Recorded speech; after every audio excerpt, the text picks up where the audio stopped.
November 3rd, 2024. Mr. Canty. Thank you, Mr. Please. Chairman. Tonight's meeting is taking place in a hybrid format consistent with modifications made to the open meeting law by the legislature of the Commonwealth. We have members of the board joining us here in person. We may have members of the board joining us virtually over the Zoom webinar platform. Members of the public may join us physically in person here at Town Hall, or they may join us over the Zoom webinar platform. They may also observe the meeting on Comcast Channel 9 or Verizon Channel 47. The Zoom webinar platform login information is posted on the agenda that is on the town website. At this time, Mr. Chairman, I would read the executive session language. Please. Select Board will hold an executive session pursuant to Massachusetts General Laws, Chapter 30A, Section 21A, Clause 6, to consider the purchase, exchange, lease, or value of real property if the chair declares that an open meeting may have a detrimental effect on the negotiating position of the public body. This would be in relation to the Plymouth 1,000 acres land conservation proposal. At this time, I would make a motion that we enter into executive session and then return into open at approximately 6 p.m. I'll second that motion. Motion by Mr. Canty, second by Mr. Blitzer. Discussion? Mr. Golden? Yes. Mr. Blitzer? Yes. Mr. Canty? Yes. And myself, yes. The board will be returning to open session approximately 6 p.m. Thank you.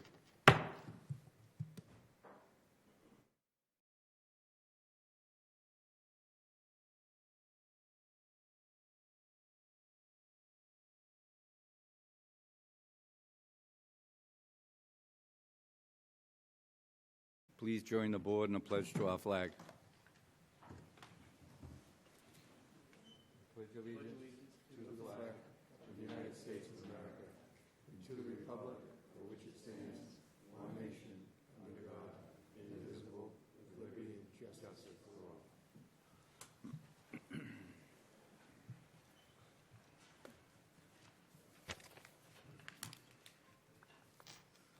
First order of business is licenses. Any questions? If not, board's wish. Unless my colleagues have any questions or want to take any individually, I would make a motion to approve everything listed under licenses on the agenda as a group. Second. Discussion? Seeing none. Mr. Golden? Yes. Mr. Blitzer? Yes. Mr. Canty? Yes. And Mr. Mahoney? Yes. Thank you. Unanimous. Administrative notes, 1, 2, 3, and 4. The wish of the board. Unless any of my colleagues have any questions, I would make a motion to approve administrative notes 1 through 4 as a group. Second. Discussion? Seeing none. Mr. Golden? Yes. Mr. Blitzer? Yes. Mr. Canty? Yes. Mr. Mahoney? Yes. And myself, yes, unanimous. First on the agenda is no place for hate appointment. 1 2-year term, 1 3-year term. Linda Jones. Are you here, Linda? Come on. Will you come up to the microphone, please? And make sure the green light's on. This one here? Yes, ma'am. What would you like me to do?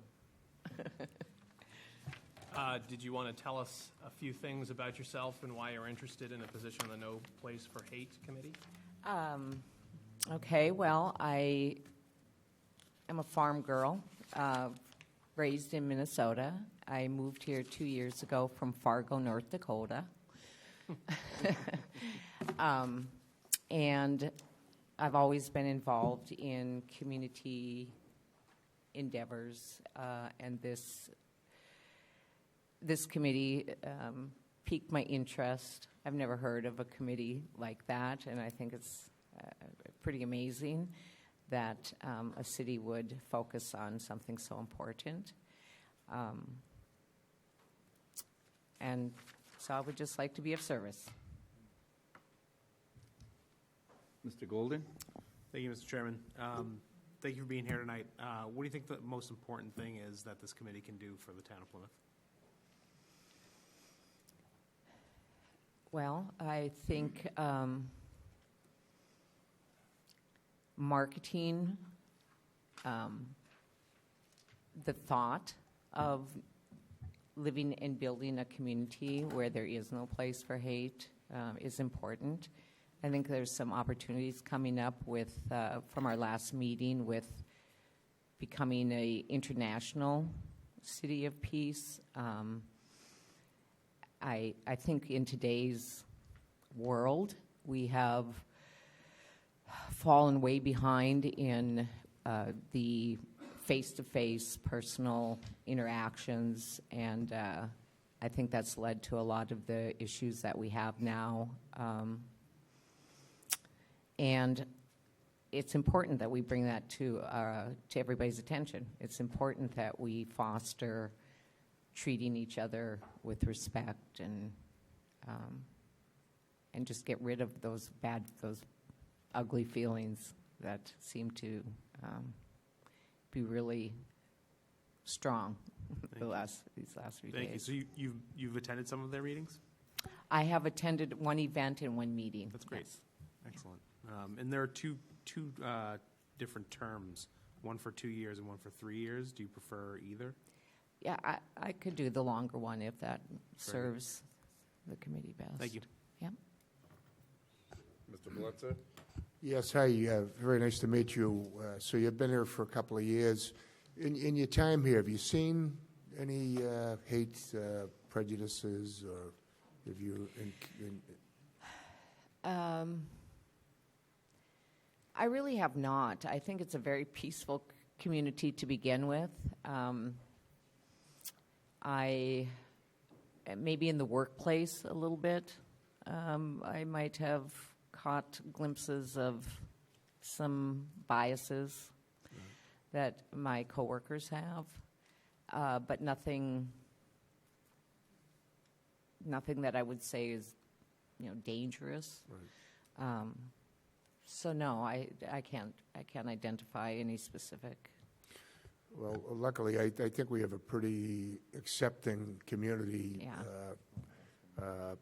But there's different kinds of hate, prejudices, whatever you want to call it, racism, it's color, creed, gender, sexual preference. But there's also, and sometimes I see in this town, and I just wonder if this is like a hate, something that would involve the No Place for Hate. When we have projects coming up that might involve religious groups, that want to build a church, for instance, there was a controversial, or affordable housing, low-income housing. There's been opposition sometimes. And I wonder if you were on the committee, if that would be something that you would think that the committee should really take a look at and maybe take a stance and maybe support. Absolutely. Any kind of, when you're talking about biases, there's a lot of things that people, like the implicit bias, people don't even realize that they feel a certain way about maybe a certain group of people. I lived in West Virginia for 20 years, and it was in a little hamlet of former KKK, and we had signs all over the place that discriminated boldly and loudly against certain groups of people, and it's very nice not to be in that environment. But yes, anything. Hopefully we don't have that environment. But I just think, it's ignorance, and if people get more information and understand exactly, Education's important. Yeah, it's very and important. Things like that. Yeah. So, but it's a very important committee. These are great people that you're going to be sitting with, and I wish you well. Thank you. Thank you. Thank you. Wish of the board?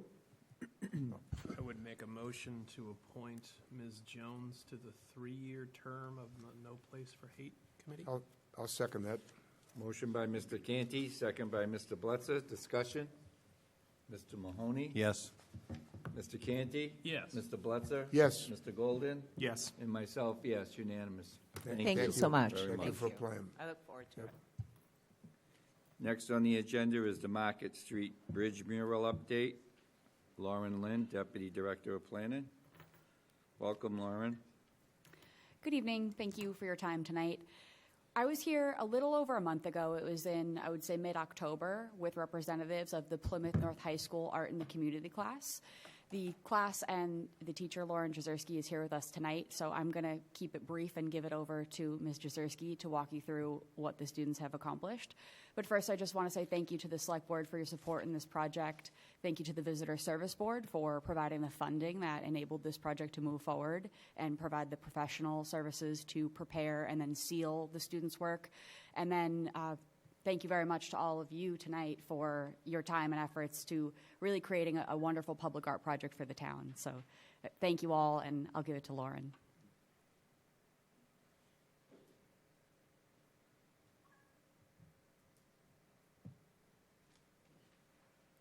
Hi, Lauren Jazerski. I teach the Art in the Community class. We were here in mid-October, and you approved our mural design made by one of our students, and we went out on Halloween. That was our first day to paint the mural, which was a very warm day. Lots of costumes were worn, and we were able to finish the mural between October 31st and November 1st. So I'm just going to click through. I hope this works.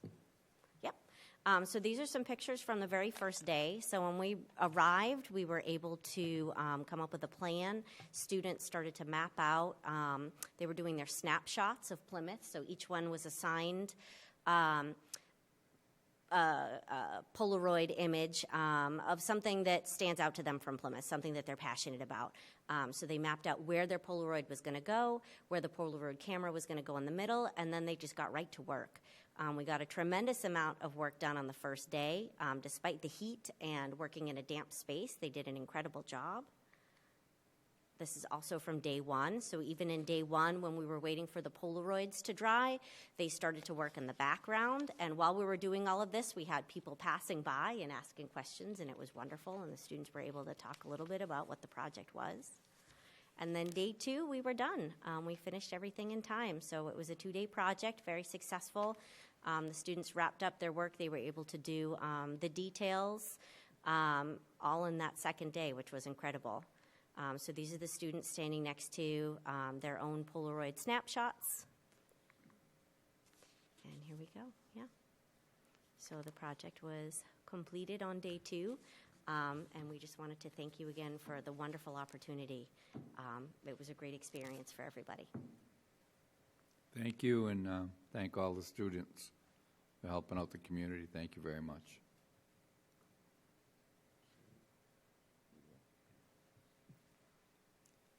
I do have a list of names to read to present some certificates of appreciation for all of the students that participated.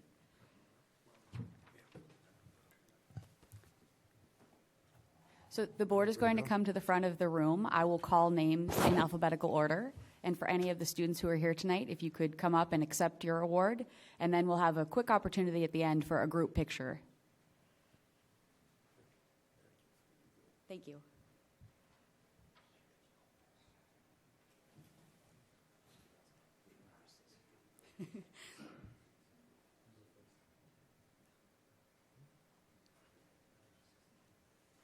All right. All right, thank you. First, we'll call up Emma Allen.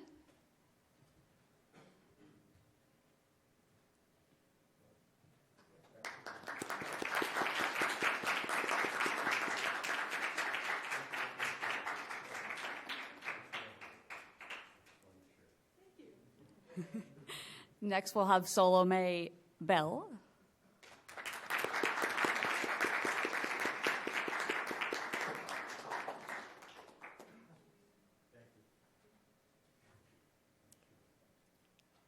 Gabriella Brooks.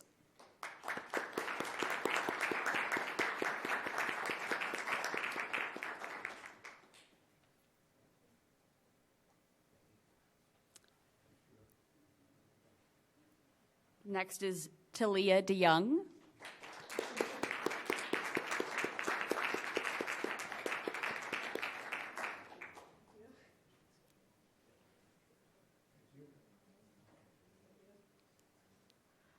Olivia Eufrasio.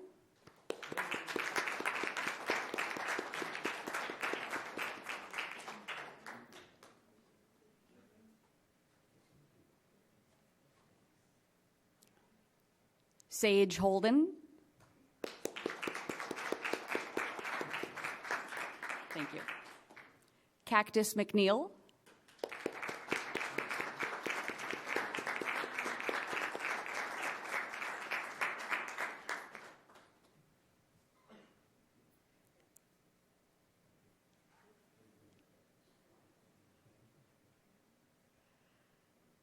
Stella McCabe.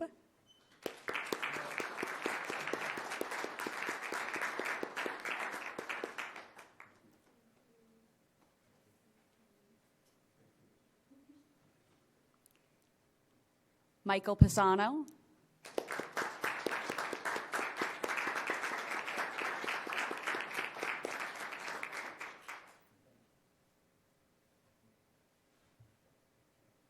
Annabelle Villano.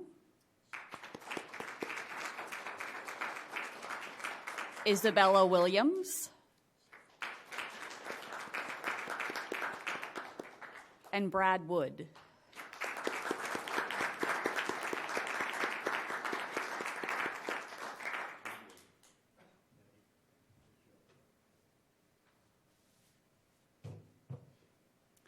Thank you all again, and thank you to the Select Board for your support. Do we have a time for a photo? Yes.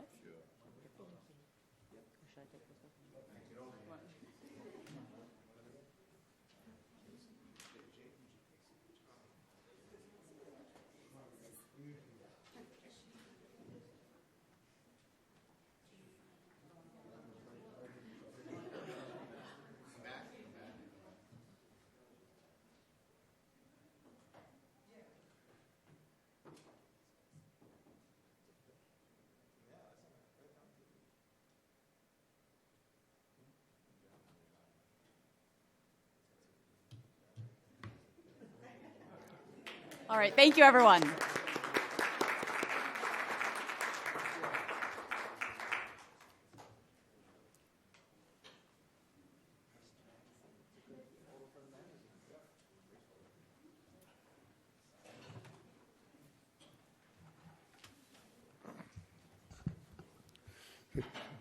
I say one thing, Dick? Mr. Blitzer? Yeah, I'd just like to thank everybody. Kids, great job. You represent your school. I want to thank your teachers. The arts department is a great department.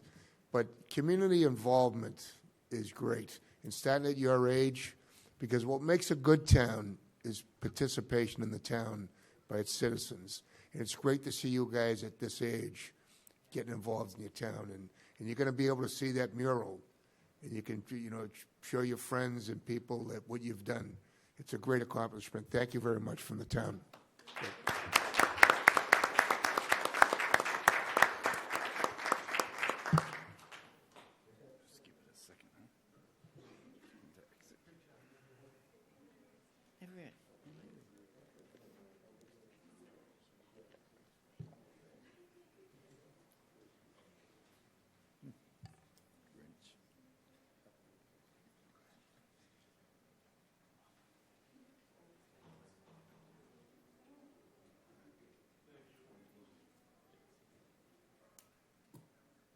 Next on the agenda is the 2024 Draft Open Space Plan presentation. Patrick Farah, Assistant Conservation Planner, Planning Technician, and Lauren Lynn, Deputy Director of Planning and Development. Welcome back. Hello again. Thank you again for your time tonight. I'll be presenting along with Patrick Farah, so I'm going to get us started, and then I'll turn it over to Patrick to walk us through the end of the presentation. So tonight we're here to discuss with you the 2024 Open Space and Recreation Plan. Jade, do you have the presentation? Thank you. So what we're going to discuss tonight with you is to walk through what an open space and recreation plan means, why we're doing this update. We'll go through the plan contents, and we'll discuss action plans, what this involves, and the next steps. So first, I just want to note that this is an update to the previous open space and recreation plans. There was one done in 2009, and there was also the most recent in 2017. Open space and recreation plans need to be updated every 7 years in order to be eligible for certain funding, particularly through the Executive Office of Energy and Environmental Affairs through the Division of Conservation Services. So this is a state-approved plan that comes from the community. It's approved at the community level, ultimately gets approved by the Energy and Environmental Affairs, and that is what makes you eligible for those certain types of grants that you can use for open space and recreational programming and opportunities. These grant programs have been used often by our Energy and Environment Department, so we want to maintain eligibility so that in 2025, for the next 7 years, we'll be eligible to that pool of grant funding. These plans provide an opportunity to update community data in terms of demographics, as well as your inventory of what type of open space and recreational assets and amenities you have, as well as an opportunity to reevaluate what the goals and priorities are from your last plan to what's current and today. It also provides you an opportunity to identify action plans and strategies in order to meet those goals. So thinking about opportunities to manage, protect, and improve Plymouth's natural resources and recreational facilities, thinking about expanding opportunities for people of all ages and abilities to access and enjoy these both passive and active recreational opportunities, and then also providing framework for decision-making for town officials, whether it be the Open Space Committee, Select Board, Planning Board, town staff. It provides you that framework in order to reach some decision-making for any open space planning that you're looking to do. I want to flag for you how this integrates with your Select Board goals and priorities for fiscal year 25. Specifically, the goal of ensure a safe and healthy community actively calls out an update for the open space and recreation plan, so this will help you achieve that goal by adopting this plan. And then also, while it's not specifically called out, it does involve your protect the environment goal in its nature of looking to conserve and protect open space and natural resources. The planning process involves the core planning team, which is the Open Space Committee, and then key town staff. The Department of Planning and Development has been leading the update to the plan in coordination and concert with several other departments, including Energy and Environment, Public Works, specifically Parks, and the Health and Human Services Division, which involves recreation, and the Center for Active Living. What we've wanted to do is integrate them into this planning process so that any active planning and goal setting they have been doing for the next several years is involved and wrapped up into this plan so that we're not doing anything in silos. Public participation has involved open space committee meetings. Those are all open to the public. And there's been specific outreach for this plan. A community survey was conducted by the Open Space Committee. Deb Iaquinto, who's a member of the committee and is here with us tonight, had been before you at least on 1 or 2 occasions in the summer to review with you that survey, and there were almost 500 responses, which was really well received. There was a lot of valuable input that we got. In addition, we held a public listening session in coordination with the Master Plan Committee on September 12th of this year. There were over 60 attendees that evening, and we got a lot of valuable feedback on reaffirming and modifying what the goals and priorities were from 2017 so that we can modernize them in the 2024 plan. Questions as to what still applies, what should be modified, what is missing. We are in the midst of a draft plan public comment period. We advertised this as open for 2 weeks. The public comment period opened on November 27th and will remain open through December 11th. The draft plan is available on the Open Space Committee section of the town website. We encourage everyone to take a look at that plan and submit comments. You can write them in an email. We have a structured comment form if people choose to fill that out. You can also call up the Planning and Development Department, and we're happy to answer questions. But again, looking for any feedback that the public has on this plan at this time. And then we will be reviewing with several boards and committees. Select Board is why we're here tonight, to give you this information. We'll be also discussing with the Planning Board and the Conservation Commission. Some key themes that we've heard from the public outreach for this plan: a lot of environmental focused priorities. People want to see open space and natural resources protected, particularly water resources, including our aquifer, lakes and ponds, our coastal resources, conservation of land, and wildlife habitat protection. There's a high emphasis on the value of improved access and maintaining that access for people to reach beaches and hiking trails, these recreational facilities. Top future priorities that are reoccurring themes in both the survey and the event that we had in September was a request for balancing development, wanting to see a balanced control of growth in the acquisition of open space and that future planning, again, prioritizing that aquifer protection and water supply, looking at recreational opportunities for all ages and abilities, and also looking at pedestrian and bicycling improvements, whether it is safety or expanded routes, adding things that are not there, bike racks in areas that don't have them. And then there's always support for acquiring more open space, whether that is through Community Preservation Act funding, through private development, setting aside space like in a village open space development where you're requiring a certain percentage of land to be conserved, or promoting land donations to the Conservation Commission.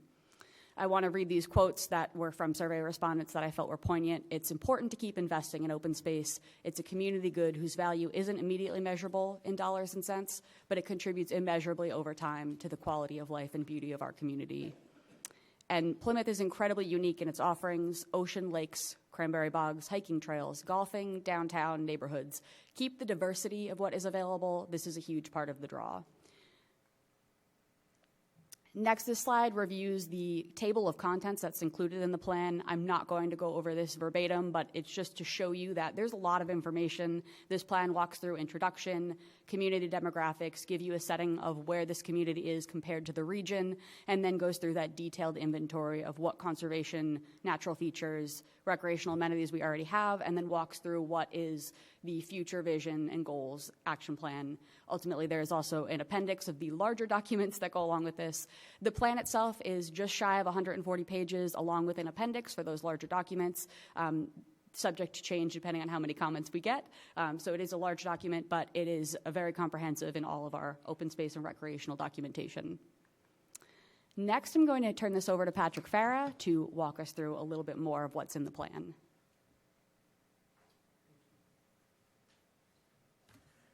Good evening, Mr. Chairman, members of the board, audience. For the record, my name is Patrick Farah. I'm the Assistant Conservation Planner for this town. And before I get started, I have to say the following, and that is a huge thank you to Lauren, because I essentially authored this plan the last round, and it took forever. And she came in, and it was fantastic. Not only did she do an excellent job in putting this whole plan together, but she's condensed this whole document from well over 300 some pages down to, and make it more concise, easier to read. It doesn't ramble as much as it used to. So with that, thank you so much. All right, so let's dive into some of the nuts and bolts of the plan. In this section, we talk about some of the attributes that are within the town. Right now, there's over 37% of open space in the town, whether it's public, private, nonprofit. Also, this also includes the Holtec property, 1,000 acres, as well as Chapter 61 land. For those who don't know what that is, that's recreation, forestry, and agriculture. It also contains the Plymouth Carver sole source aquifer, 365 plus ponds, but I've been told that there's a rumor going around that it's over 400 ponds, so we don't know. We don't look at drainage ditches as a pond, but there are many ponds. There's over 36 miles of coastline, and I don't know how many miles of streams, rivers, and brooks, but plenty. As well as over 10,000 acres of the Miles Standish Forest.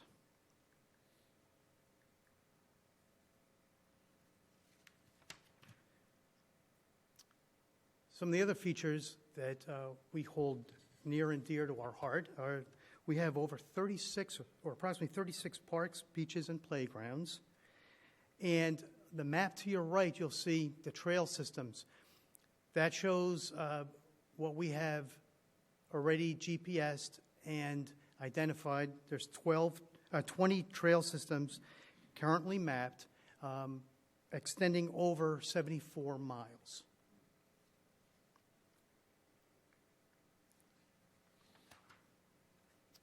The vision, what we look at is Plymouth's current leadership. They seek to create a vision where both residents and visitors can enjoy the town's economic amenities while still being able to experience open space for passive recreation and maintenance for wildlife habitat.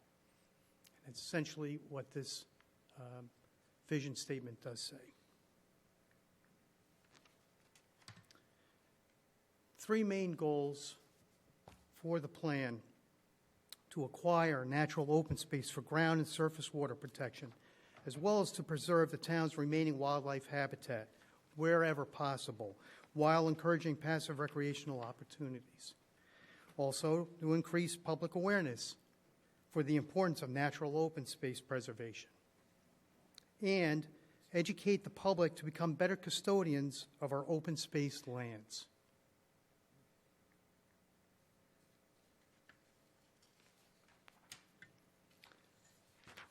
So to summarize the objectives, and there are 13 of them, which we'll get into the next slide.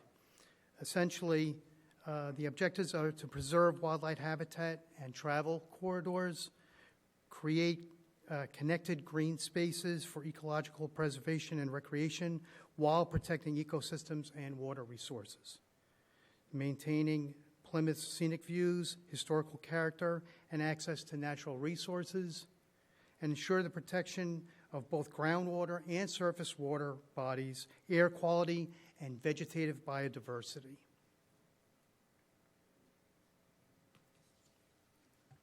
So the 13 main objectives, I'll go through them pretty quickly here. Protect wildlife by conserving critical habitats, breeding areas, and wildlife corridors while utilizing open space planning to support priority natural resource goals. Create green networks, linked open space and wildlife habitats. Protect sensitive ecosystems and wildlife corridors while providing recreational opportunities and alternative transportation. Create and improve existing village greens. Maintain Plymouth's scenic views and historical character. Also, to increase access to the town's water resources. Improve access to existing recreational facilities. Protect groundwater and drinking water. Protect Plymouth's water resources from non-point source pollution. Protect the quality of Plymouth's ponds, lakes, rivers, and other wetlands through continued enforcement of both the state's Wetlands Protection Act and Plymouth's Wetlands Protection Bylaw. Increase access to freshwater and saltwater resources while continuing to protect surrounding natural resources, protect ocean waters and coastal zones. Also, to protect Plymouth's characteristic vegetation, especially the sensitive pine barren forests, and limit habitat fragmentation. And lastly, but not least, is to improve air quality.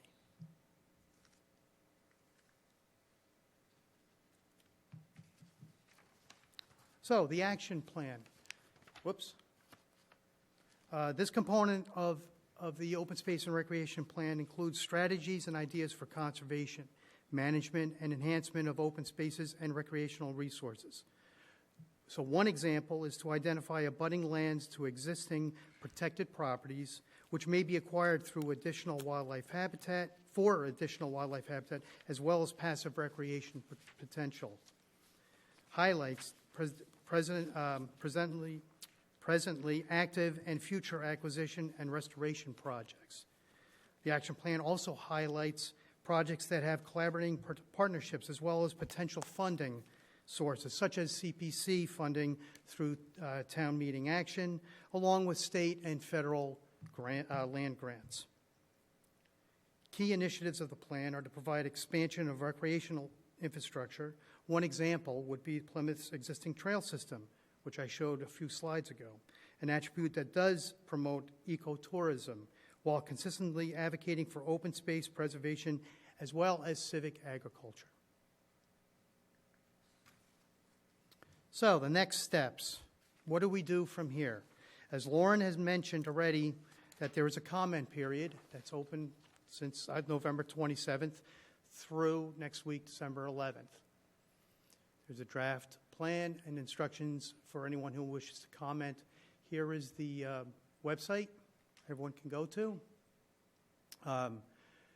Once the comment period is completed, any feedback will be incorporated as needed into the plan. And we're also looking for letters of support. We did receive a letter from Conservation Commission this morning from the chair, and we certainly are looking for letter of support from the Select Board. Staff's goal is to submit a final draft to the state before the year's end, I believe. All right, and with that, we appreciate your time and look forward to your support. Thank you very much. Thank you. Mr. Blitzer? Patrick, great job, Lauren, too, on this presentation. Very well done. Open space, obviously, is something we need. 37.3% is a pretty good percentage. What's the goal of your committee? What would you like to see for a town this size, the percentage of our land to be open space preserved? And that word preserve is a I would say the committee wants to see as much as possible preserved. With that said, there's no concrete percentage that they're looking for, but any opportunity to expand and connect to existing land preservation, to build those corridor networks and maintain that habitat connection is as advantageous as possible. And what do most communities have? Derek, you may know this. What's the for open space? I mean, how are we doing? How do we match up with other communities? I guess is what I'm trying to. Do you have anything? Sure. Because I think we have a lot of open space, a lot of walking trails. That's what I believe. But I just want to know how we compare, if you know. If I may. Sure. Exact numbers, I can't tell you. However, there are some communities that have a lot more open space, mainly due to like farming, agricultural communities like Carver and Plimpton and so on. However, Plymouth is one of the fastest growing communities in the state, as we all know.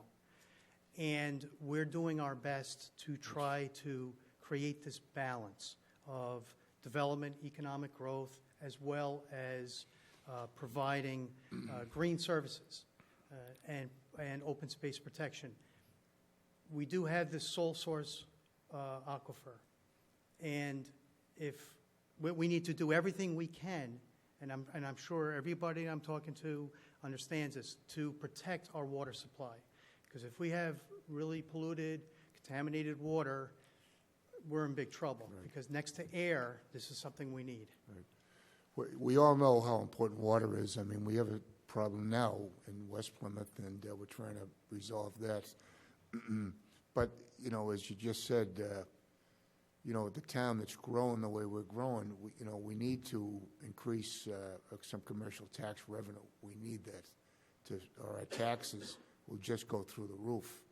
So I just, when we preserve land and conserve land, we have to really keep in mind that we need to figure out areas that we can have entice some businesses to come in, companies to come in, that will bring jobs, that will bring taxes in to help with our tax.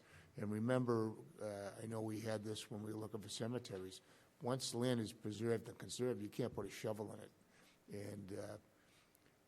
And there are folks out there that think that we should have no more building and no more development, and that just just can't happen. We're gonna need some in the right places. Absolutely. There is a balanced approach to this. Exactly. Yep. And if I may just add to that, for every acre of open space remember this: there are no services needed, so no tax revenue is needed for that to support those lands. No, because then you're not going to have businesses or homes or anything else. Yeah, but I'm just saying that there is a needed balanced approach. No, but the town is the town, and that we need taxes from different parts of the town to help the town. So Understood. That's all. And listen, I love what you're doing, and this is a great presentation, and it's very, very important. So thank you. Very welcome. Any other, Mr. Canty? Patrick and Lauren, thank you very much. So Patrick, just about the 37.3% that's currently in open space, that includes, as you said in the presentation, like Chapter 61 land it's in that right now. There's a right of first refusal if it comes out, but some of that stuff could transition out of it. A lot of the acreage, I wouldn't say substantial, but there's quite a few acres that are what's called unprotected open Yes. space that is considered open space right now, but can change. That land use can change at any time. Right. Yes. And one of the important ones that you did highlight earlier was like the 1,530.35 acres in the Holtec, I did. right? So that's something that right now is open space, but unless this community has a plan to keep it, some or all of that in that permanently, that could very well get gobbled up. That percentage can change. Right. Yes. Right. And so it's also true that open space in areas increases the value of abutting properties, right? So even though the open space itself doesn't pay taxes, the property value of abutting parcels is increased by the presence of open space, right? Correct. So in addition to the economic benefit from that, there's also the environmental protection, the passive protection of the aquifer, things of that nature that we don't have to pay for either, right? So it's an important component to a healthy and balanced community. Correct. And now, is there an effort to prioritize, like, I live in North Plymouth now. I grew up in West Plymouth. West Plymouth's very suburban. North Plymouth is much more urban. Is there a balancing consideration for, I guess, the desire to prioritize if a parcel comes up for potential open space in a particular part of town that is quite short on open space, to emphasize and leverage to getting that in a thinner area rather than acquiring? Because I know I've heard for years the value of putting open space next to existing open space, and I don't disagree with that, but I also think like there might be a especially beneficial, noteworthy moment to capture open space in some place like North Plymouth where it's rare. Absolutely. So this is something that the Open Space Committee, along with staff, has been looking at for many years. Yes. Pocket parks, a half acre, a quarter acre of green, somewhere in a highly developed or older subdivision. That's a wonderful place for the residents of that locus, that area, to actually enjoy some green space. In fact, in the open space plan, they do talk about what's called environmental justice areas. Yes. I believe we have 4 of them. Yes. Right. And the state's priority to see communities protect as much as possible within a reasonable distance of, or within these environmental justice areas, so that everyone has a chance to enjoy the great outdoors. Right. Yes. Right. And I know I've attended a number of open space committee meetings. I know the open space committee has like a trail guide that is available not just to Plymouth residents, but to other folks as well. It's available online. Yes, it is. It brings folks into the community. There's an economic benefit, tourism, ecotourism for that purpose as well. I think, for the record, Deb Iquinto's in the audience today. She's on the open space committee, but there's many folks on the open space committee that work very hard. I think they do a good job in prioritizing those things. But I just wanted to thank you guys for all the work that you've done. I think we do need economic development, but we need a smart and balanced development, and I think open space is certainly an important component of that, and I think that balancing act is being performed well. So thank you for your efforts, and thank you for the presentation. Thank you. Any other questions or comments from the board? Thank you both very much. Job well done. Thank you for your time. We'll be back later in December requesting a letter of support. Okay. Thank you. Ms. Jones, I know Thank you. you had your hand up. Did you want to speak? When you were asking what's the... No, come on up to the... I was just going to answer your question. It's about 10% of total land area, according to available data, the average open space in Massachusetts communities is around 10%. Great, so we're doing pretty well. Great job. Thank you. Mr. Chairman, Mr. Mahoney. why no request tonight for an endorsement or a letter of recommendation? Why do they have to return? Yeah, Lauren's going to come back for seeking a letter of support. Why? We can't, is that something we can take care of now? I mean, you could. The Is there public more? comment period is still open, Okay, so you may want to wait for that to end. okay, all right, thank you. Okay, thank you. Annual town meeting proposed article discussion, Mr. Brandisi. So as we lead up to the closing of the annual warrant, as you all know, board and committee members are actively having conversations about what articles they'd like to submit on the warrant, the draft warrant. So we're going to keep this item on the agenda for this week and the next 2 weeks until the warrant closes for board members to discuss any potential articles that you would like to have on the warrant. Are we going to open, we're going to discuss them This would be your time to discuss them, yeah. right now? Yes. Mr. Chairman? What? Can we discuss it? I have an article I'd like to see happen. Is that what we're talking about? I'd like to see the building height restrictions raised. I think 35 feet, 55 feet is antiquated, and I would like to see the restrictions go up higher, more like 75 feet in our industrial park areas only. And the reason being that is to help with our commercial growth, economic development. I think the 55 feet, is it 55 right now or 35? It's 35, okay. So it's just not enough. And if we want to bring companies in here with offices and higher paying jobs, I think we need to talk about that. And I'll leave it up to my colleagues, but I'd like to discuss that and to see why. I know it failed before years ago, and somebody brought the point up that they thought it would lose the quaintness of our downtown and waterfront, and that's not where I want to see the height restrictions. So I think if, it's the environmental effect. If you go higher, you don't have to go out farther. There's less trees you have to take down. There's a lot to it, but I would like to discuss that.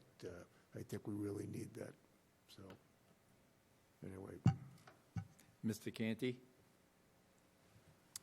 So I have some articles myself, but starting first where Charlie left off. So I think adjusting the building height, we would need to have conversations with planning and development about that. We'd also have to talk to the fire department about that, because obviously that could impact the height, the equipment and apparatuses that they need. So that's something, if we're going to pursue something like that, those are, at least for me, those are things, conversations that we would need to have and questions that we would have to have answered. Because I know, and we have to, it has failed before a town meeting. So having those answers in hand would be important to getting out ahead of what we would anticipate as potential objections in that forum. Sure. Now, in terms of what I had mentioned previously at a meeting just before town meeting, and I mentioned in passing as well previously, part of the charter proposal that didn't pass was removing from the charter a provision that the superintendents of school buildings and grounds is within the school committee's purview. School committee had some hesitation about that at that time, but we had that meeting just before town meeting about proposed bylaw language. Obviously, the charter, for a variety of reasons, different provisions of it didn't pass at town meeting. One of them contained that particular provision amongst others. The school committee and school administration, however, are amenable to the idea of removing it from the charter and contemporaneously passing a bylaw to keep it in the status quo there right now. But the advantage of taking it out of the charter is, as we're having these negotiations with the school committee and school administration, it allows us to be more flexible in the future. Obviously, any attempts at consolidation of facilities, IT, or HR, or any other department would also involve conversations with the respective employees at that time. But putting it in the bylaw right now as this, maintaining the status quo while those negotiations continue, I think would be valuable. And I know the school committee and administration are on board with that. So I'd like to remove that from the charter. I'd like to put in a proposed bylaw. We've already reviewed at that prior meeting what that bylaw language would substantively look like. I'm working with town council on a definition of facilities, which will obviously come before us before we include it on a warrant or not. And then, because part of the problem with that charter review process was the charter is sort of like this lobster trap. You can get in, but you can't get out. So some of these proposals that have been put in there over time, the answer is always, well, we could always put it in a bylaw. But then if a charter review committee can't propose bylaws while they're proposing taking things out of the charter, it complicates things. So I'd like to have an amendment to the charter that a future charter review committee, which wouldn't happen for another 5 years, when they're making their recommendations, they could propose bylaws for town meeting consideration so that town meeting would be assured that it's being removed from the charter but put in a bylaw and it's not just going away, which I think is some of the fear that people have with taking some of this stuff out of the charter. So those are the things that I would like to see included on the warrant this time. Mr. Chairman? Well, Mr. Golden, then Mr. Blitzer, only because you talked already, Charlie. Okay. And Charlie. Thank you, Mr. Chairman. I agree, Mr. Canty, with creating an avenue for the Charter Review Committee to be able to propose bylaws. In the interest of not expanding the lobster trap, would you be amenable to it being a bylaw rather than it being in the actual charter itself? Well, potentially, but I think having talked to the town clerk, she thinks it would be better to be in the charter. So that's, Okay. I'm not really passionate about where it lands, but I think where the Charter Review Committee is created by the charter, that outlining its powers within the charter makes sense. And because it's going to take 18 months to 2 years to change the charter, but we're not going to have a Charter Review Committee again for another 5 years, it seems like there's no real harm in having it in there. Okay, fair. Mr. Blitzer, please. I just want to go to you, Kevin, first on the consolidation.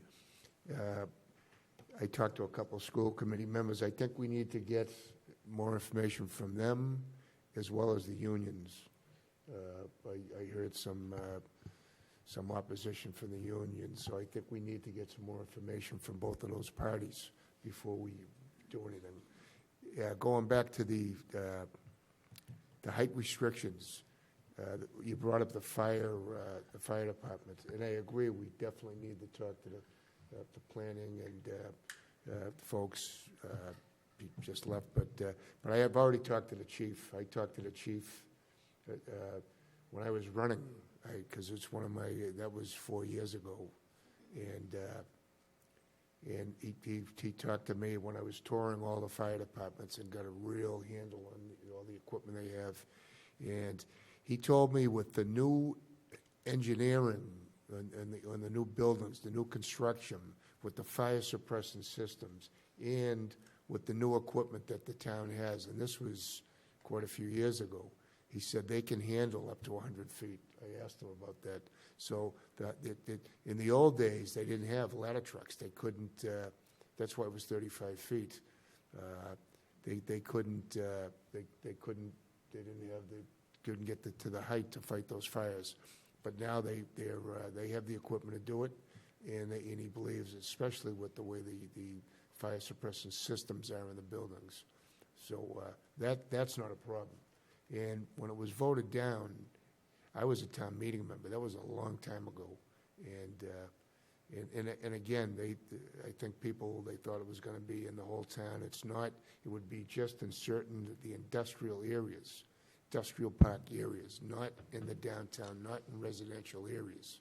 I would never be for that. So, anyway, we'll see. It's worth a discussion, so I think it would help economic development. Thank you. Any other recommendations? David, I'm sorry. No worries. Thank you, Mr. Chairman. I have been working with town staff on 2 articles. For folks who don't know, the governor signed into law this past August the HERO Act, which provides for some municipal local options for municipalities to provide additional benefits to veterans. And the 2 that we're looking at include a provision that would allow for an annual adjustment to the statutory exemptions that are granted to veterans. That would be tied to the Consumer Price Index. The other one is to increase the base of those same exemptions. And so we're working through the numbers with the finance team right now, but those are the 2 that I'd like to see get on this year's warrant. Mr. Blutzer? Yeah, one last thing on this height. I don't mean to beat a dead horse, but Carver has 70 feet. That's a town of Carver, 70 feet. And I think if we compare the other towns, you're going to find out that asking for 75 feet is not a lot. I would like to see 100, but I'm being realistic. Let's at least try for 75 feet. It's not unreasonable. It really isn't. So thank you. Any other recommendations? Or Derek, don't we have some affordable housing units that are over 35 feet? Or proposed, they're coming soon? A building can exceed 35 feet under a special permit from the ZBA. So yes, we do have some buildings that exceed 35 feet. Some that are already over. That's what I thought. Okay.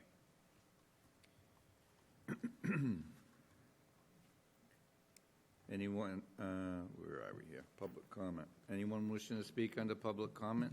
What a surprise. How are you, Mr. Ladden? Fine, thank you, Mr. Chairman. I wasn't planning on speaking tonight, but I received several phone calls over the weekend about some residents that were very concerned and upset about the Christmas tree that's up front, in front of this building, because it's not real. Several years ago, Mr. Bubbins, in charge of the Parks Department, came to our committee and asked for an artificial tree because it's so hard to get new ones. And they just can't get them. They spend hours and hours, searching and contacting people. It's just too hard to get, live Christmas trees. So this year, I approached Mr. Viella and the Parks Department and asked him to research the new trees and how much they would cost and the conditions. He did a lot of research with the company. They gave him lists of cities and towns that purchased their trees, and they were very satisfied with them. I think the tree looks great. I don't think if you didn't see him put it together, then you wouldn't have known it was fake. And I said, you got to give those guys a lot of credit who put that thing together. It's 32 feet. Can you imagine buying something from IKEA, 32 feet, and trying to put it together? I said, those guys did a great job. And we're supposed to be, environmental friendly. Sure, we'll go out and get a 40-foot tree. We'll bring it in here. We'll put it up for 2 weeks, and then we'll take it down and put it in the chipper, and now we have wood chips. So that doesn't make a lot of sense either. And it just really bothered me because I'm the one who championed this. I'm the one who really pushed it to go forward through our committee, and our committee paid for this. It didn't come out of the taxpayers' funds. The VSB paid for it, and that's what we do. The VSB does things to improve tourism in the town and things that make tourism better. So I just want to let people know that I'm sorry if you don't like the tree, but it's the best option. Thank you. Thank you. I agree with you 100%. Anyone else wishing to speak under public comment? Anyone online? Jade? Oh, yeah, something.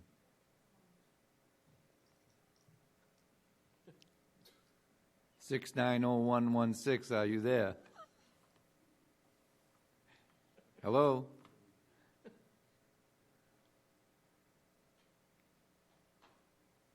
Can you hear me? No. Yeah, 116. Well, if they come back on, we can, or if they come in, we'll come back to them. Is there anyone in this room on the public comment? No? Okay.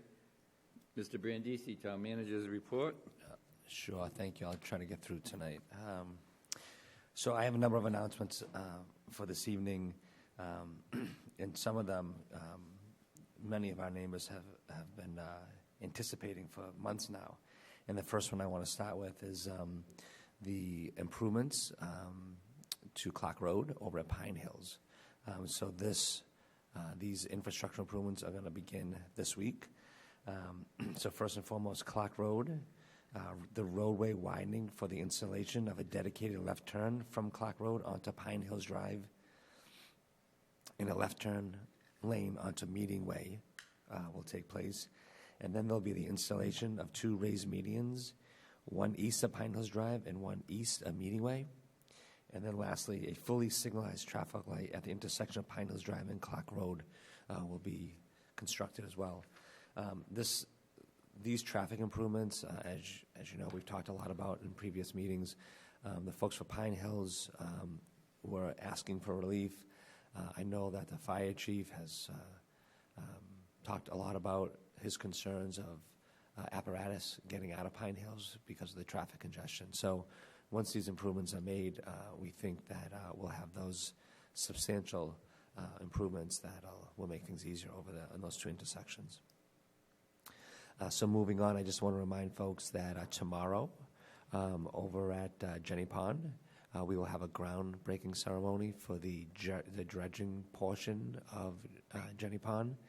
I want to thank Mr. David Gould, who's the Director of Department of Energy and the Environment, for leading this effort.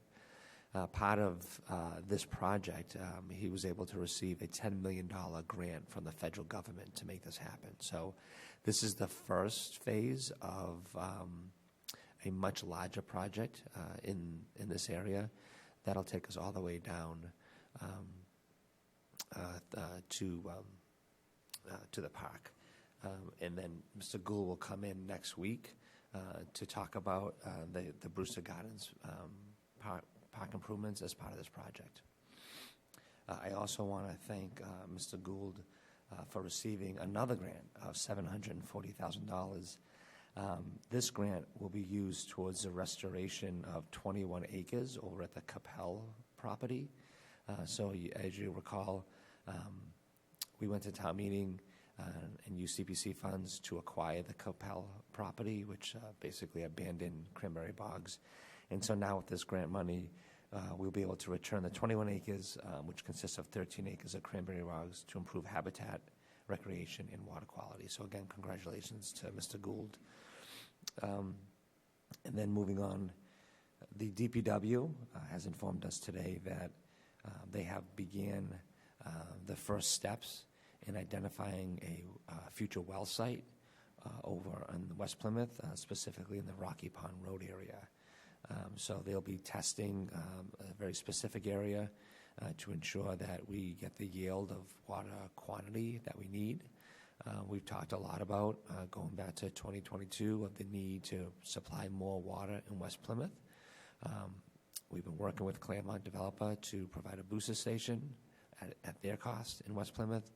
Now with the addition of this well, we will have adequate water supply once complete.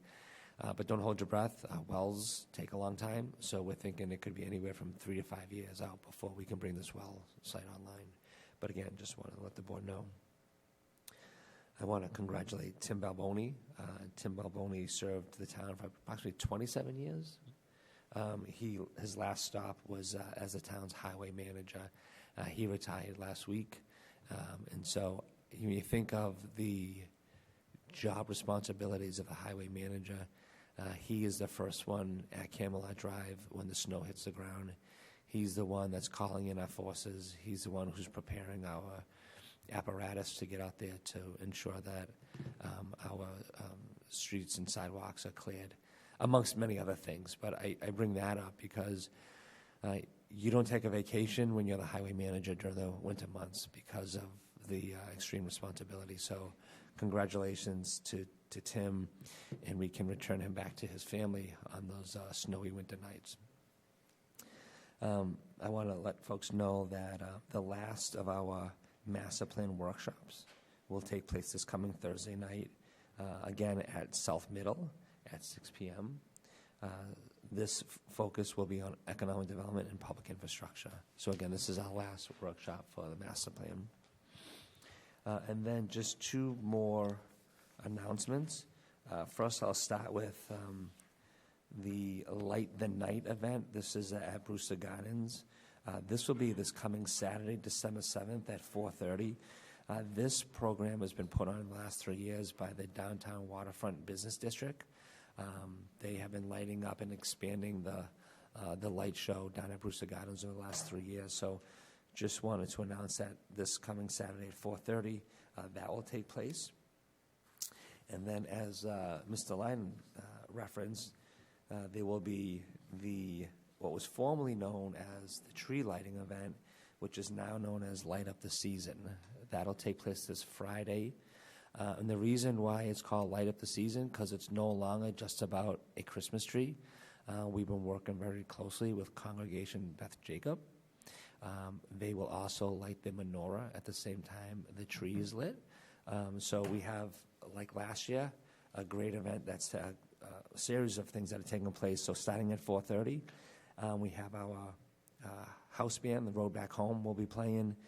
We have a number of acts from the Plymouth Public Schools, and then there's a special guest performance as well that'll take place all from 4:30 to 8 p.m. And then the lighting of the menorah and the tree will take place at 6 p.m. And then Santa will be present, and then we'll be at the Spire for children to go and visit Santa. So as Mr. Lyden pointed out, every year it's getting bigger. This year we have this new 32-foot tree. If you haven't had a chance to see it, it looks great. It really does look great. So we thank the VSB for supporting those efforts. And then you'll also notice for the first time there are lights that are reflecting on the front of Town Hall, also funded by VSB. So thank you, VSB, and Mr. Lyden as the chairman of that committee for supporting these efforts. What we will not have this year is the 5K. So we're expecting hopefully a great turnout. We're expecting it to be a family fun event. So hopefully folks can turn out. And the weather's going to be great too. So very different than the parade. So pending any questions, that's all I have for this evening. Mr. Blitzer. I have one question. You have a house band? Who's the house band? The house band is called The Road Back Home. Is that employees? Excuse me? Is that employees? Or actually, one of the members is Nate, who works down, Cristofori, who works down in Department of Energy and Environment. I believe he's their guitarist, I believe. So, but yeah, he's one of the members of the band. Beautiful. Yep. I didn't know we had a house band. That's great. That's right. They also have a school administrator in the band as well. Oh, okay. Yeah. So they're great. They do a good job. Any other questions or comments? Yes, I want to say congratulations to the staff. The building looks nice, including the staff that's working here daily. It didn't take long to transform. When I walked in this week on Monday, Tuesday, quite a change. I think we ought to have a little contest, though. I think we ought to see what department puts out the best holiday decorations, and we'll do a meal of their choice for that whole department. Oh, when I okay. say we, that's me. Okay. We at work, we. So, all Well, right, does that sound good? Or? Yeah, we'll let All the right. departments know the challenge tomorrow. They get a free meal. And thanks again to the VSB for what you've done out front. You've turned it around 100%, and I hope it continues to grow. Seriously, the festivities for the citizens to enjoy in the community, that's awesome. And we have 016912 here. So, Mr. Serkey. Thank you, Mr. Chairman. I tried to dial in, but I lack the technological capacity. We'd like you in person. Mr. Chairman and members of the board, in June of this year, I wrote a letter to the editor of the Plymouth Independent urging the town to take a proactive position to remove the Burt's Restaurant eyesore. 3 months later, in September, I spoke before this board during public comment, urging the same thing and listing 6 steps that needed to be taken to do so. On November 21, I wrote another letter to the editor of the Plymouth Independent, urging the board to finally take action. Since that date, several precinct chairs may have sent you emails to the same effect. I'm here tonight again because I can't understand why this board has not offered any explanation for your failure to take action on this matter. Records at the Registry of Deeds and at the Assessor's Office disclose that the Burt's Restaurant property was acquired in 1994 by one George Demeter, trustee of the Burt's Real Estate Trust, by a deed from the FDIC acting as receiver for the Plymouth 5-cent Savings Bank. The purchase price was $285,000. George Demeter died in 2015. According to his obituary in the Boston Globe, he was, quote, a real estate visionary, close quote, who purchased his first piece of real estate in Boston's Back Bay in the early 1960s.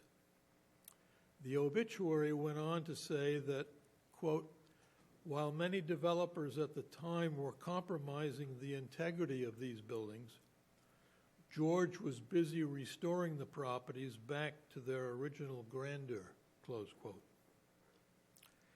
After his death in 2015, ownership of the Burt's Restaurant property passed to his 2 daughters as successor trustees of his trust. In the decade that has passed since then, the building has been allowed to deteriorate to the point where, because of its prominent location adjacent to Plymouth's iconic public beach, it today constitutes a major visual embarrassment to our town. It also affords potential shelter to the homeless and poses potential risks to firefighters. For some reason, the daughters of this quote-unquote real estate visionary have not included Burt's Restaurant in their father's vision. Mr. Cirque, it's been over 3 minutes. About how long do you need to finish? No more than a minute. Okay. Thank you. Instead, they seem to have adopted the time-worn strategy of intentionally allowing the building to further decay in the hope that the town will eventually feel compelled to buy it for whatever price they demand. But the town does not need to buy the property in order to demolish the building. All the town needs to do is to declare the building to be the public nuisance that it is in order to demolish it, and then add the cost of demolition to the trustees' tax bill, as allowed by law. The solution here is demolition, not acquisition. Thank you. Thank you. Moving on to select board discussion. New business. Mr. Golden. Thank you, Mr. Chairman. I want to recognize a citizen, Stevie Keith, who just after our last meeting prior to Thanksgiving organized a challenge that some of us participated in, many local businesses participated in. He called it the 5-gallon challenge.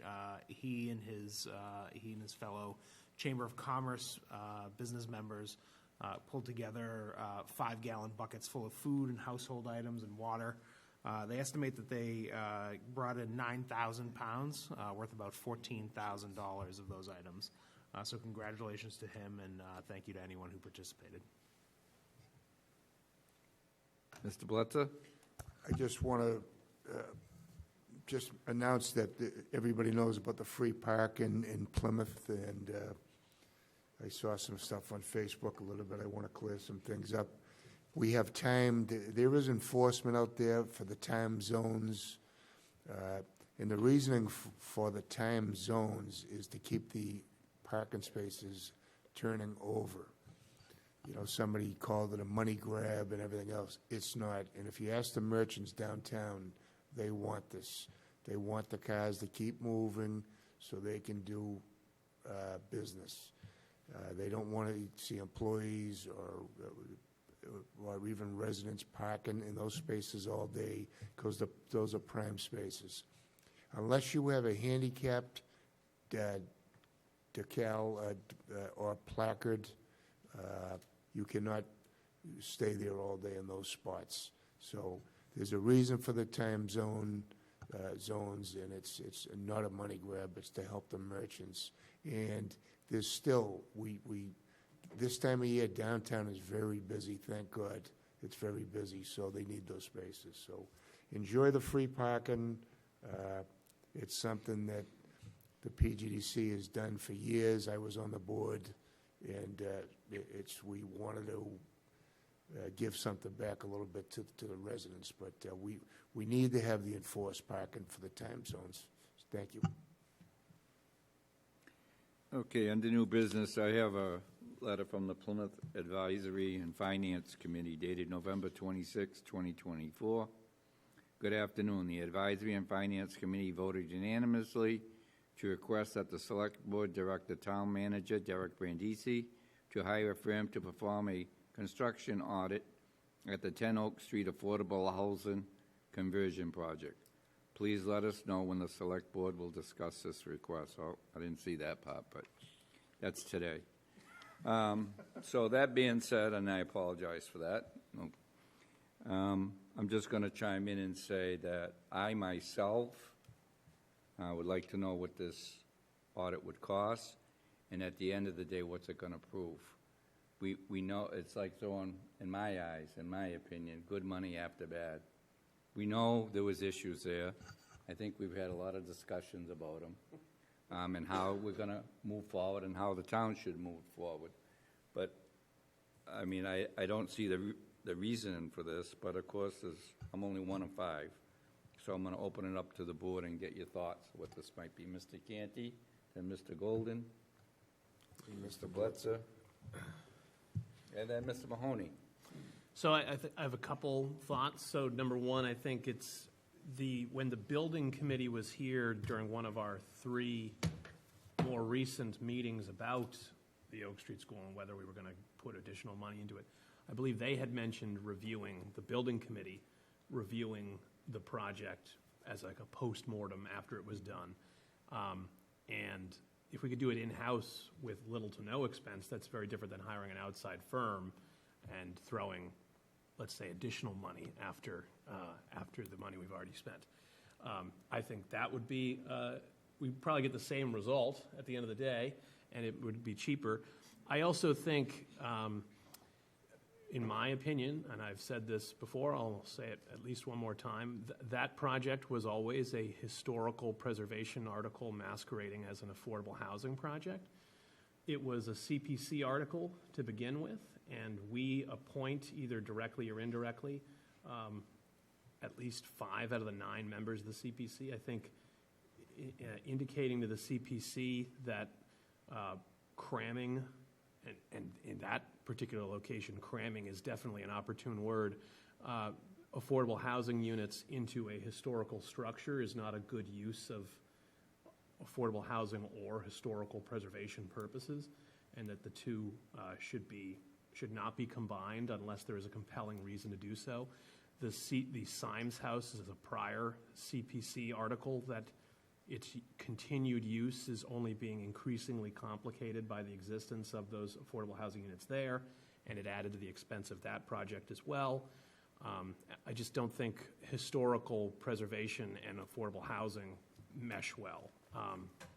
And I think we know that already before we put any money out there.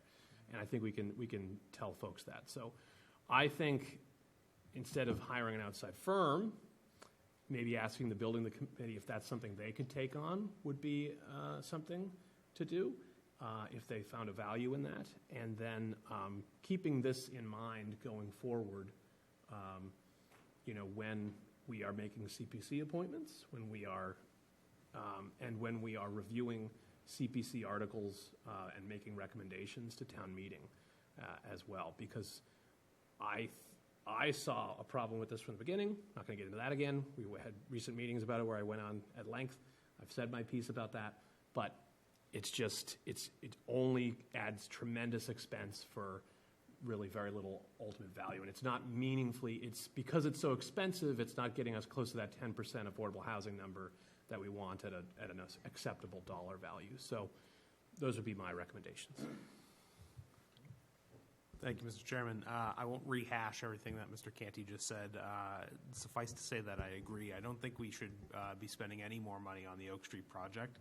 I think if we are interested in seeing a postmortem on this project, it needs to be in-house. I think there are plenty of talented folks who are on the building committee who could help us figure out what went wrong. And I think we probably know a lot of it already. Exactly. So I'm not sure that we need to spend any more of the taxpayers' money on this quagmire. Mr. Blitzer? So when we voted to finish this project for the $140,000 that we used ARPA money and some free cash to do it, or was it all ARPA? It wasn't residential taxes to do it. We finished this project because it was 95% done, and we had to do this. It was, some of our members, my colleague called it another Symes house. And I, at the time, said, it will be another Symes house if we don't finish this, because it'll be sitting empty, something that we paid $1 million plus for, that it was sitting empty. It would be sitting empty like the Symes house is. So I voted for it, and when I went into the meeting, I was really against it. But then I realized that what would happen if we didn't finish this project. We learned from mistakes. There was some mistakes made. We know this now. The building committee wasn't involved. Okay, there was no OPM on the project. Another mistake. Also, we learned that we cannot take historical buildings and use public funds to make housing. It's too expensive. It doesn't work. We know that, and we keep going back to the mistakes and from the past. We as a board, I want to finish correct the problem. I want to finish the project, which we did. I went to the ribbon cutting. And I saw residents there that were so very, very happy. They were so happy. I got a couple of hugs for finishing that project. They said it looks great. The neighborhood's satisfied that it is what it is there. And on Wednesday, 3 residents, and the qualifications were veteran, handicapped, or senior, or it could be all 3, I don't know. But 3 residents got the keys on Wednesday, and they're probably moved in by now. And so we have 3 residents of Plymouth that are in subsidized housing now, okay? So I'm very proud that we got this done. There was mistakes made. Having an audit, if it doesn't cost the town any money, I have no problem with audits. As Dickie said, what's it going to prove? And what are we going to do about it? We are going to accuse somebody of fraud. I don't think that happened, and I'll tell you why. The building committee looked at the invoices, they looked, and they didn't see any discrepancies. That was probably a quick review of it. But they didn't seem concerned, and before we voted, they told us that. So 2 of our board members voted against it. It was 3-2 for it, and I know spending money was a key a key decision on voting against it. They didn't want to spend any more money on it. Well, if we do an audit, it's not going to get done for nothing. If we hire a company, it's going to cost a lot of money. So it's kind of hypocritical to, and I don't mean any disrespect, because I have a lot of respect for my colleagues, but it's kind of hypocritical to say, I don't want to spend any more money on a project, so I'm going to vote against the $140,000. And then at the same time now come back after the project is finished, say, well, I want to do an audit, I want to spend money on an audit. It doesn't make sense to me. So if this comes before me, I'll vote no on it, unless it's free, unless it doesn't cost anything. So anyway, thank you. Mr. Mahoney?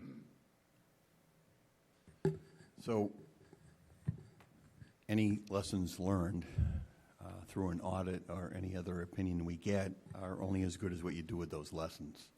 And government, all forms of government are just, it is incredible how they keep repeating the mistakes of the past. Having said that, I think we all know that the majority, if not virtually all of the problem, was that out of the starting gate, there was no connection to the Plymouth Building Committee, whose reputation and performance over the last 10 to 15 years is impeccable. All of their projects they've wrapped their arms around had they either come in on budget or under budget and on time. Okay, they weren't involved from the beginning. They didn't have an OPM. There was no professional associated with this. I, like many others, and I am to blame for this, I believe that the Plymouth Housing Authority had a certain skill set. It turned out I was wrong. They didn't possess essentially any skill set with respect to what they were trying to do. Okay, and again, I'm guilty as charged. So having said that, Mr. Peck got up here, I don't know, a month or two ago. He referenced how he had, I think, an initial 2-hour meeting with the Housing Authority and went over certain variables. There was never an accurate depiction 4 to 5 years ago when the first attempt went to town meeting as to how much this project was going to cost. And then it just kind of snowballed from there. So having said that, listen, if the building committee wants to tackle this or somebody in-house wants to tackle this and looks at it, I have no problem with that. I'm not necessarily telling you that I'm also against an audit until you, I need to know, are we talking $2,000, 12 or 22? So, I mean, if we can get a decent audit for, for short money, I don't have a problem considering that and voting in the affirmative, but I would need that data before we took that vote, Mr. Chairman. Okay. Moving on to the next thing. Anything else under new business? Letters? I have one on the letters. It's letter week for me this week. We got a letter from the Buzzards Bay Coalition about a holiday tree gift, saying if we want to send somebody from DPW down, that they let us pick a tree. And how about we send somebody from the DPW, not to cut the tree, but ball it, if you will, and bring it back to Plymouth? That I'd be very much in favor of. I know it's not what the letter says, but I think it's a better use. You say like pull the root ball and then replant it? Yeah. In other words, if we can pick one that, and plant it in Plymouth, we'll take it. We can certainly talk to the Parks Division. Yeah, can ask. Okay. Anything under old business? Seeing nothing. The next meeting is going to be December 10th, correct? And those are going to be some couple heavy meetings coming up. So we have next week the tax classification hearing scheduled. We have a potential Pulte Homes may be coming back to bring back more information regarding their proposed 40B project. Yes. Okay. Considering that the next 2 weeks could be heavy, does the board feel okay with starting a little earlier? When you say earlier. Well, let's 4:30. I do 5. 5. 5. Yeah, I think 5? Okay, so for the next couple heavy meetings, we're going to post it as starting at 5, Jade. And then if it carries on, we'll have time and we'll have to cut people short. Okay? All right. Settle that.